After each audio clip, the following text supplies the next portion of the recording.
যদি কোনোবাই আপোনাৰ নামত ফেক আইডি বনায়, সেই ফেক আইডিখন ফেচবুকতেই হওক বা ইনষ্টাগ্ৰামতেই হওক, আৰু ফেক আইডি বনাই পেলাই আপোনাৰ বন্ধুবৰ্গক ফ্ৰেণ্ড ৰিকুৱেষ্ট পঠায় আৰু সেই বন্ধুবৰ্গৰ পৰা সহায়ৰ হাত বিচাৰি বা যিকোনো বিপদত পৰা বুলি কৈ পেলাই তেওঁলোকৰ পৰা টকা বিচাৰে আৰু টকাটো ঘূৰাই দিয়াৰ প্ৰতিশ্ৰুতি দিয়ে, কিন্তু পিছত কি হয়, টকাটো ঘূৰাই নিদিয়ে, কাৰণ এইটো ফ্ৰড হয়।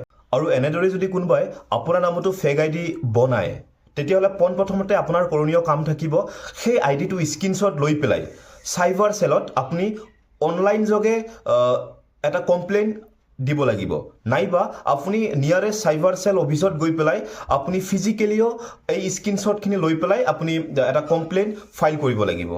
আৰু এই ধৰণৰ চিটিং কামবিলাক যিসকলে সম্পন্ন কৰে বা যিসকলে এই ধৰণৰ চিটিং কামবিলাক কৰে, সেইটো ক'ব cheating by পাৰ্চনেশ্যনছ by using computer research.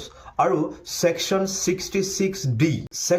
66D of information technology actor আণ্ডাৰত সেই মানুহজনৰ পানিছমেণ্ট 3 বছৰলৈকে জেল হ'ব পাৰে আৰু লগতে ফাইনো হ'ব পাৰে 1 লাখ টকাৰ ওপৰত। গতিকে এনেকুৱা ধৰণৰ ইনফৰমেশ্যন আপুনি জানি থোৱা উচিত।